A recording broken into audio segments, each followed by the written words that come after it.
Now, I've been working to insulate my shed over the last few weeks, and I've learned a ton. A lot of that's coming from you guys in the comments, and we have one major mistake, and that is our ceiling simply doesn't have enough insulation. So we're going to correct that today and compare the before and after. Our before being 2 inches of rigid foam with an R10 value, and our after increasing all the way up to an R25, so we can compare how much are we spending per day to heat the space before, and how much after, and was that insulation a good investment? So let's jump into it. To add the insulation, first I need to remove our 2-inch rigid foam that gave us the R10 insulation value on our ceiling. Now this worked out well, but again, we need to up that. And how we're going to compare before and after, I've been taking hourly data points for the last week with outside temperatures ranging below 25 degrees Fahrenheit to above 45 degrees Fahrenheit and trying to maintain the shed at 60 degrees Fahrenheit. This is going to give us the dollars spent per day to maintain 60 degrees Fahrenheit inside, so we can compare it to the improved insulation value and see if it's a good investment.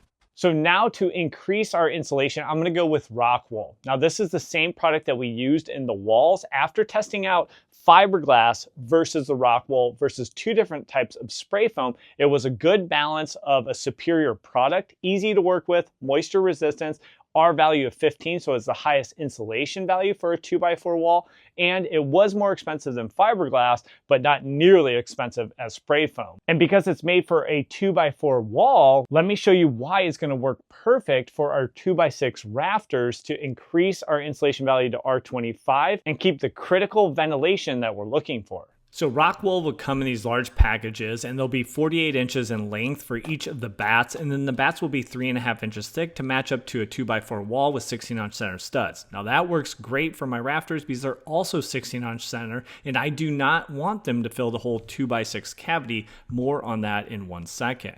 Now you might have to adjust a little bit, like my first bay here, which is only 13.5, so I score twice, get a straight edge, score along the straight edge, and then one firm pass. This is the strength of rockwool. It's very easy to cut and work with. So in this setup, why this works so well, remember the rockwool is 3.5 inches in overall width, and my cavity here, because of the 2x6s, is 5.5 inches. So that gives me 2 inches and maintains my ventilation for each one of these cavities between my rafters. So the ventilation is the critical factor most people miss. Do not just fill up these cavities or you are asking for mold issues, especially if you're using fiberglass insulation. Now I do understand your design could be different, right? You probably have a classic style shed and you're trying to figure out how do I insulate the 2x4 rafters that I have, or maybe you have something similar to this. We're bringing everything that we learned, but also all the comments from you guys into a insulation guide for sheds. And you can scan this QR code right here if you're watching on TV, or you'll see a link in the description where you can download that, and that will give you the guidance and help you pick out the right product for your own shed. So let's get back in, fill all these up with rockwool, get our rigid foam back on, and then compare before, after to see how much difference do we actually make. So you can make pretty quick work of this with each of these bats being 48 inches long. The only thing I have to work around is getting my electrical wires through. Now I will be putting junction box in there and 6-inch wafer lights once I get my final surface up and running. One tip, if you push the rockwool up too far and you can't really get access to pull it down, just use a long screw like this and you can maneuver that back into place. As we go through, I put the rigid foam back on. The first 4 went on pretty easily, but the last ones did move on just a bit, so I had to do a bit of trimming to get them back into place. And then go back through and look for any gaps like this. I like to use Great Stuff window and door. It expands, but not as much as the standard Great Stuff. You just flip the bottle upside down so you don't blast out all the air without getting out the expansion foam. And then you can just use a razor blade, but I actually like oscillating tools to get a nice clean cut once that expansion foam has set up, so I can get the surface back to flat. Now, once everything's back to flat, I'm gonna go back through and use my seam tape. The first round we did Sika seam tape that worked out really well, and now I'm using Payback, which is like a house wrap seam tape. Both of these products worked out nicely, and you'll see links in the description of these products and others we use throughout the video. Now fast forward hundreds of hours later, and I have the data that we need to see what was the actual impact of increasing from R10 on our ceiling to R25.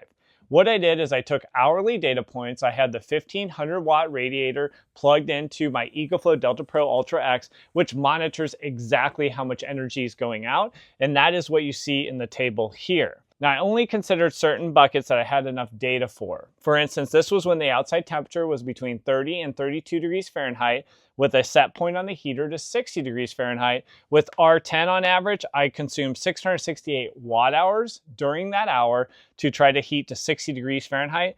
And with the R25, you can see this substantially lower to 495. Then you'll see each of the buckets that I actually had enough data for and the resultant percent change, which overall equaled a negative 18% on average. So that is what the impact was to reduce the energy needed to heat the space to 60 degrees Fahrenheit in similar conditions. But what does that mean dollars and cents?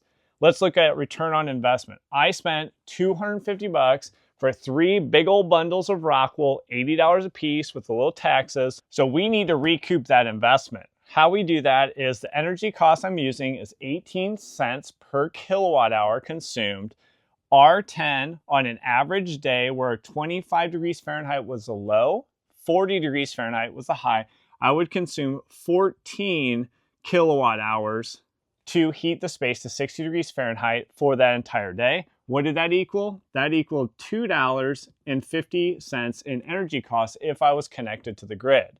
Similarly, with the better ceiling insulation, it was only taking 12 kilowatt hours, and then that reduced us down to $2.05. So per day savings, per heating day savings, we have 45 cents per day that we're saving with the better insulation in our ceiling. So if you say, I invested $250, I'm saving 45 cents per day, that means it's going to take 555 days to recoup that investment. Or if we are a little generous, since we said every single day we're either saving on heating or cooling, that would be about 1.5 years to get your money back. Let me know what you guys think. I want to hear down in the comments, is that a good investment? For me, I think it is. It's a reasonable return on investment in terms of what I'm saving per day. And also it's going to give me a lot more capacity. If it gets really cold, now I'm able to heat the space with that small 120 volt, 1500 watt radiant heater. Now, don't forget, if you want the complete guide to help you through your own insulation on your shed, we have all sorts of different examples in here that will help you get the right product you need, save money and time, and you'll see the link in the description. Now, if you want some more information on the wall insulation testing that we did, you can check out this video right here where we went side by side, fiberglass versus rockwool versus 2 different types of spray foam insulation, and it's pretty dramatic results, honestly. And if you have any interest in actually building sheds as a side hustle or a full-time job, check out this video right here where I break down how much we actually make building on-site sheds here in Georgia, where we actually train other builders throughout the entire country. So thanks for joining me on this video, and we'll catch you on one of those next ones. Take care.